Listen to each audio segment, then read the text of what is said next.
Hola amigos, buenos dias! Maligayang buhay sa ating lahat.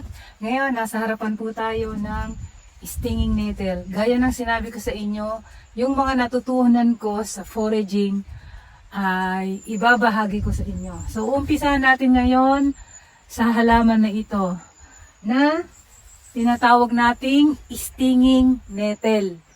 Ayon sa aking pananaliksik sa Google, ang sabi niya, sa Tagalog, nakakatusok na kulitis or lipang aso. So, hindi ko po sure ano to sa Tagalog. At sa Espanyol is ortiga. So, ito po ang itsura niya. Pagmasdan niyo po yan. Kaya ako nakagwantes kasi makati po ito pag inyong nahipo. Parang nahigad kayo or yung jellyfish. Pero, hindi naman ganun katindi.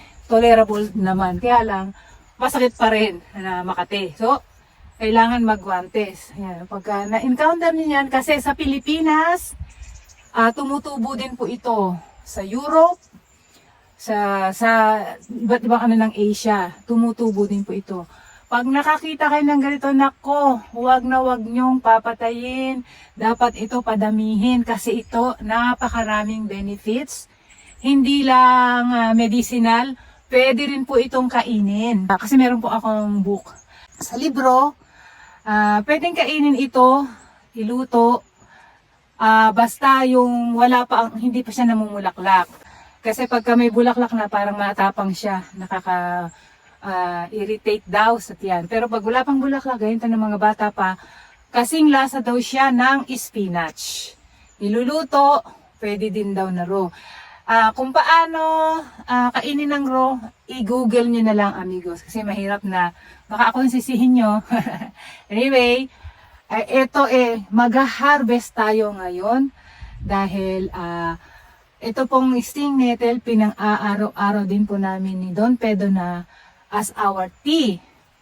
Daming benefits nito sa katawan. Ano-ano nga ba? Meron akong kodiko. Ito nga ay perennial. Kaya po hinaharvest namin ito at pinatutuyo. Pero pwede rin yung gamitin ng fresh. Yung ilalagay sa tea, sa boiling, sa mainit tubig, mga 10 to 15 minutes bago nyo inumin as a tea. So, ito nga, medicinal use to. Pwede po ito sa allergies, including hay fever, arthritis, gout pain, and inflammation, eczema and skin inflammations. Tapos yung burns, insect bites, wounds, menstrual problems, sprains, cramps, tendonitis, sciatica. Ako may sciatica ako, kaya pala medyo umuukay-okay yung aking kakainom nito. Hindi ko po alam na ngayon ko lang to natutunan. And stimulates blood flow. Magandang para sa ating dugo. Cardiac insufficiency, swellings, enlarged spleen, and as a whole body tonic. At pwede rin po itong gamitin as hair rinse. Yung pang sa buhok para maging shiny. So marami po itong gamit. Marami tayong mapapakinabangan sa halaman nito, kaya wag niyo po itong papatayin. Mas maganda paramihin pag nakakita kayo ng stinging nettle. Ayan po. Pagmasdan niyo po maigi.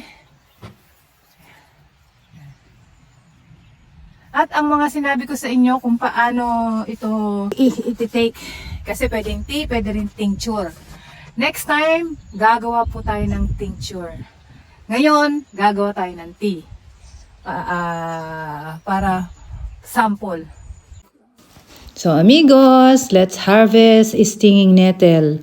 Kaya ayan, nakikita nyo may suot po akong gloves kasi makati nga po ito pag nahipo nyo.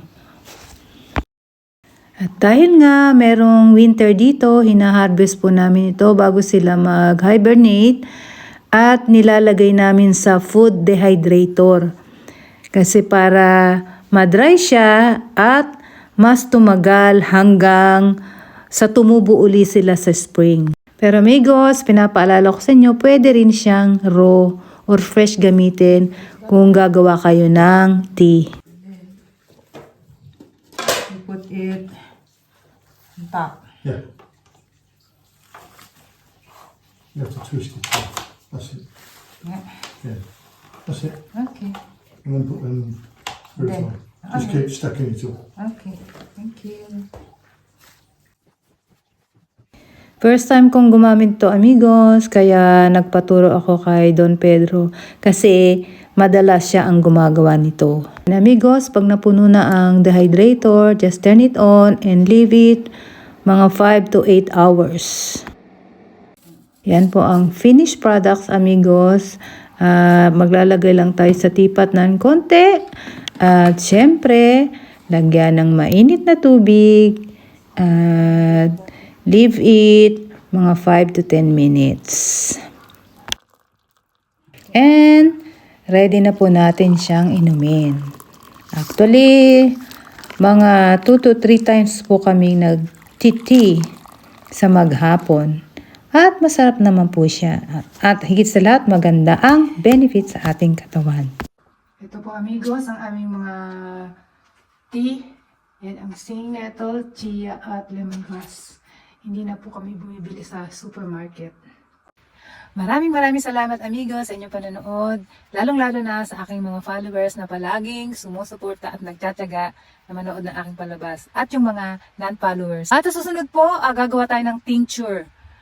Para sample, paano ba natin ito gawin at i-take. Susunod po yan. Alam niyo ba ito? Kung ano ito? Yan. Nakakain ba to? At paano ba ito kainin? Ano ba ang mga benefits nito? I-share ko din po ito sa inyo next time. Kaya sana, abangan niyo po. Thanks again! Hasta luego!